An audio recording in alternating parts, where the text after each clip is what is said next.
Everyone knows what is happening now between Ukraine and Russia, and my country is going through the worst time in its history. Ukraine suffers not only physically and morally, but also financially. In this video we will talk about the post-war reparations that Russia should pay to Ukraine, whether it will do it, and you will find out the total amount of damages, which will really surprise you. To begin with, let's find out what is it at all. Reparations are payments or compensations that one state must pay another one as a result of damage or loss caused during war or another form of conflict. After the end of the Second World War, a decision was made regarding the reparations that Germany had to pay to the victorious powers. Reparations included payments in the form of cash, machinery, industrial equipment and other material resources. As a result of the Conference on the Reconstruction of Post-War Europe in 1948, a reparations agreement was concluded, according to which Germany had to pay $23 billion in gold, goods and services to France, Great Britain and the United States. However, after some time, in view of the difficulties Germany was facing in rebuilding its economy, it was decided to revise the reparations treaty, and in the late 50s the payments were suspended. In the 21st century, Russia stands in place of the Third Reich. Ukraine has already suffered catastrophic losses of such a scale that the world hasn't seen in the last 80 years. It's obvious that after terrorist attacks on the infrastructure, the number will increase even more. We will talk about the exact numbers later, but now let's clarify. Can the Russian Federation avoid paying reparations? Right now Russia is trying to do this. It intends acting with the help of blackmail and threats to impose negotiations on Ukraine and its allies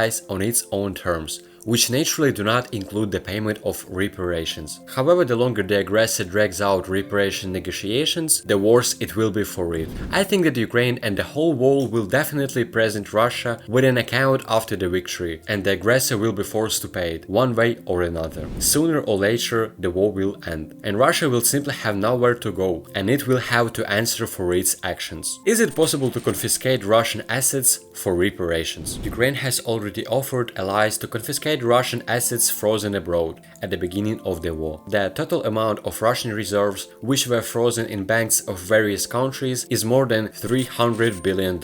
This money could well help Ukraine in the process of its recovery. The assets of Russian oligarchs which are frozen in foreign banks also constitute significant sums. All this money can help Ukraine in its reconstruction after the war. The only problem is that some Western partners still refuse to support the confiscation of Russian assets in favor of Ukraine, appealing to the alleged inviolability of private property and the fact that Russian state property abroad is immune from confiscation. Ukraine is working to sway such waivers to its side. If after the victory of Ukraine the Russian Federation turns out to be impoverished and unable to pay reparations, it's possible to creatively rethink the experience of taking reparations from Germany after the end of the Second World War. Thus, the USSR looted the occupied part of Germany from top to bottom. Equipment of enterprises, machinery, livestock, cultural values, even personal belongings of German residents were taken away. The Western allies did the same thing. In addition, the USA, Britain, France and the Soviet Union also took away a lot of German technology and German specialists. Ukraine can do exactly the same with Russia. After all, it's possible to partially take reparations from Russian Federation with technologies, equipment, supplies, weapons, including tactical nuclear, which costs a lot of money and will provide Ukraine with security against an attempt at Russian revenge. And now let's finally talk about numbers.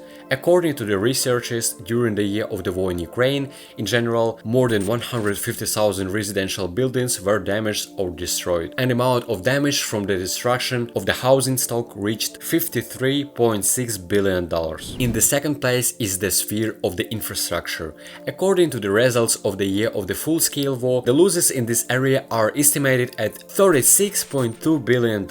During this time, more than 25,000 kilometers of roads were destroyed or damaged. In the new calculations, the amount of damage to Ukraine's forests was added for the first time, which according to the results of the first year of the full-scale war amounts to $4.5 billion.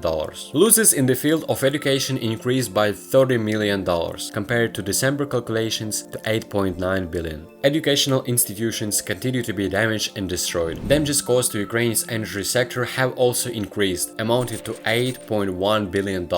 Just think about it. And ordinary Ukrainians know this most of all, because they have experienced it firsthand. Oh, I remember the times in winter when I sat without electricity and it was dark and cold. I even documented this as one of the first videos on my channel. You can check it out after watching this video. Another $100 million worth of infrastructure damage was caused to the medical industry, so the total direct losses in this area are estimated to $1.8 billion.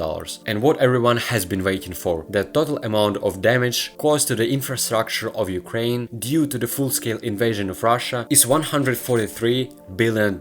It's even difficult to understand. This is a lot of money. Why are reparations so important to Ukraine? Given the enormous amount of damage that the Russian invasion caused to Ukraine, reparations will help Ukraine rebuild. On its own, the economy of Ukraine will not be able to cope with such a recovery in the short term, and in the long term too. Now the country is trying to do a lot of its own. In particular, it involves the unemployed in the recovery, allocate small amounts for the repair of the most important infrastructure facilities in the affected areas. However, the budget, which suffered huge losses and received a lot of money, is already bursting at its seams, taking into account the fact that most of it's now made up of foreign borrowing, and most of the money is eaten up by military expenses. Unfortunately, the Russian Federation will not be able to fully compensate Ukraine for the heaviest losses, the many human lives taken by the aggressor. But the Russian Federation can compensate with its money, at least the destruction, and also pay for the lost lives. This is the reality in which we live now. Thanks to everyone who supports my native country,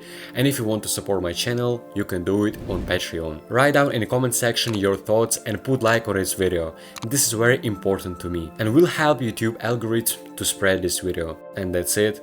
Have a great time.